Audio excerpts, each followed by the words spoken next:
নতুন মুখ্যমন্ত্রীর শপথের পর সিএমও থেকে 16 জনকে বদলি করে দেওয়া হলো।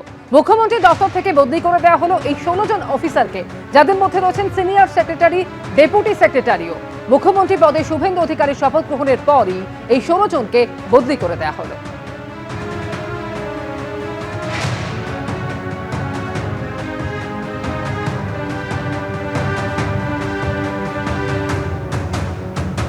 মুখ্যমন্ত্রী হিসেবে শপথ নিয়ে আজ শ্যামাপ্রসাদ মুখোপাধ্যায়ের বাড়িতে পৌঁছন শুভেন্দু অধিকারী। সেখানে গিয়ে শ্রদ্ধা জ্ঞাপন করেন তিনি।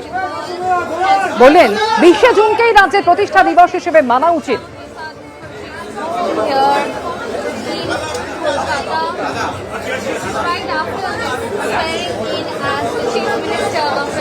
শ্যামাপ্রসাদ মুখোপাধ্যায়ের বাসভবন থেকে তারপর শুভেন্দু অধিকারী পৌঁছে যান বালিগঞ্জে ভারত সেবাশ্রম সংঘে।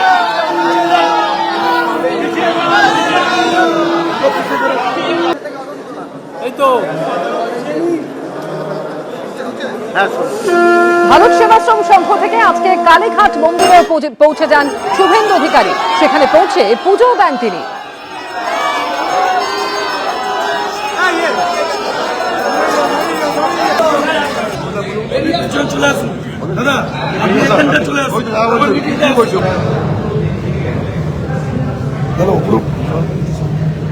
আজ শপথ নেওয়ার পর রবীন্দ্র জয়ন্তী উপলক্ষে জোড়াসাঁকোতেও যান শুভেন্দু অধিকারী। সেখানে গিয়ে কবিগুরুকে শ্রদ্ধা জ্ঞাপন করেন তিনি।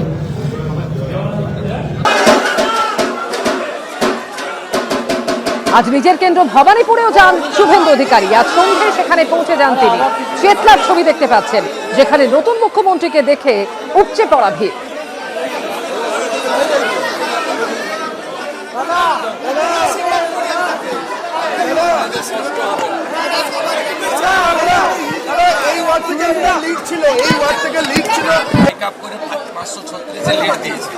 আজকে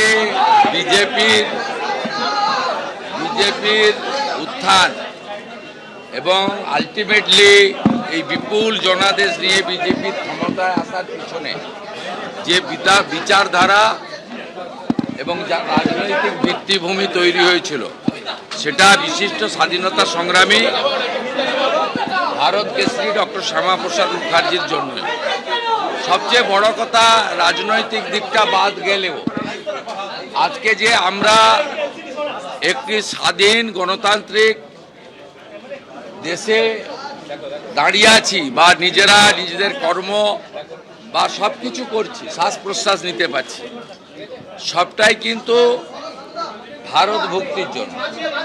1947 সালের 20 জুন যদি বঙ্গের এই প্রান্ত অর্থাৎ পশ্চিমবঙ্গ ভারত ভক্তি না হতো, যেটা সম্ভব হয়েছিল ডক্টর শ্যামাপ্রসাদ মুখার্জি এবং ভারত সেবাশ্রম সংঘের প্রতিষ্ঠাতা স্বামী প্রণবানন্দের লড়াইতে, ফাইনালি আইনসভাতে ডক্টর শ্যামাপ্রসাদ মুখার্জি সহ 58 জন সনাতনী আইনসভার সদস্য ভোট দিয়ে ভারত ভক্তি করেছিলেন। তাহলে আজকে আপনি আমি কেউ এখানে দাঁড়িয়ে থাকতে পারতাম। আমাদের পরিণতিও আমাদের বাংলাদেশে থাকা ওই দেশের সংখ্যালঘু হিন্দুদের মতো হতো। একটা সময় ডক্টর শ্যামাপ্রসাদ মুখার্জি বলেছিলেন যে কংগ্রেসের নেতাদের, তোমরা দেশ ভাগ করলে আর আমি পাকিস্তানকে ভাগ করলাম, অর্থাৎ পশ্চিমবঙ্গের সৃষ্টি হয়েছিল। যে পশ্চিমবঙ্গের প্রতিষ্ঠা দিবস 1947-এর 20 জুনই হওয়া উচিত, আমার ভাবনায় আছে। আমি এটা ক্যাবিনেটে এবং বিধানসভায় নিশ্চিতভাবে রাখব। ইতিহাসকে বদলে দেওয়া যায় না। এবিপি আনন্দ, এগিয়ে থাকে, এগিয়ে রাখে।